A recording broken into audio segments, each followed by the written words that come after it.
Hey, it's Dr. Rayleigh. It's another video blog. It's February 9th. Probably haven't seen me in a real shirt in a while, so this is me, in case you didn't recognize me. Just want to kind of give you a little review on what I've seen this week and touch on a couple subjects. First is the flu. I've seen a ton of flu this week. Different types of the flu that we see are influenza A and influenza B.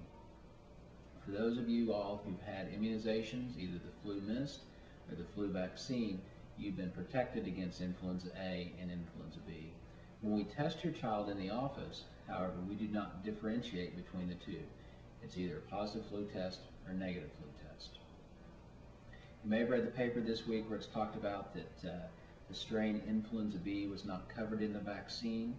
Well, that's true. It's a best guess. What the CDC does is it looks at the flu strains that were in Southeast Asia and Australia about 6 months ago, and then predicts for our flu season which strains that they need to vaccinate against. Sometimes they get it right, sometimes not. So interestingly enough, what I've seen in my office this week is people unvaccinated and who have had the flu mist or flu vaccine who had the flu. Typical symptoms have been high fever, bad cough, runny nose, congestion, some vomiting, and some diarrhea. But don't get this confused with what some people also call the flu, which is more of a stomach flu, which is just diarrhea and vomiting. What we call influenza is more of a respiratory flu. Congestion, cough, high fever, runny nose. Fever is usually anywhere between 102 to 104. It comes on acutely, just like right out of the blue, bad body aches, and the kids feel terrible. If you get to the office within the first 24 to 48 hours, we can treat your child with the medicine called Tamiflu. Otherwise, the flu symptoms may last anywhere between 5 and 7 days. Even with Tamiflu, you may still see 48 hours of symptoms.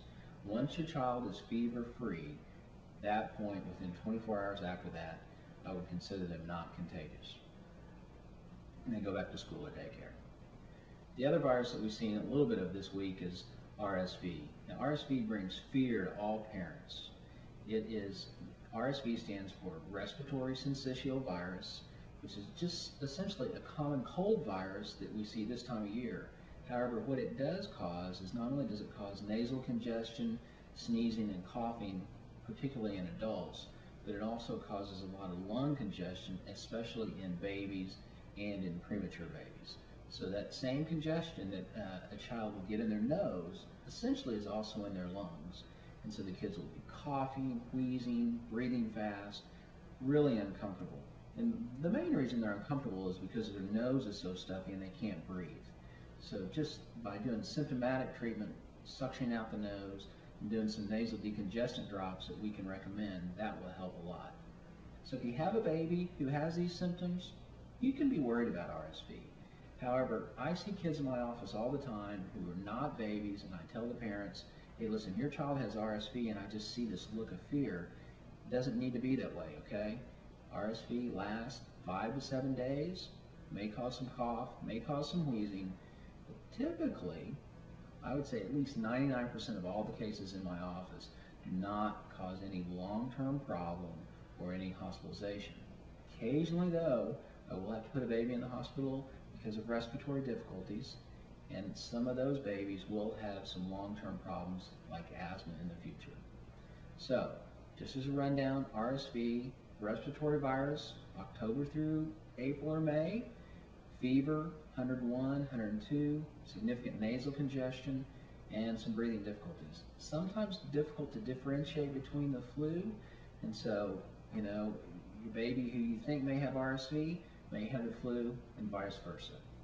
Hope this helps answer some of the questions you all have had about these two viruses. If you have any questions, please call the office, 398-7170, and remember the website is www.brianrayleighmd.com.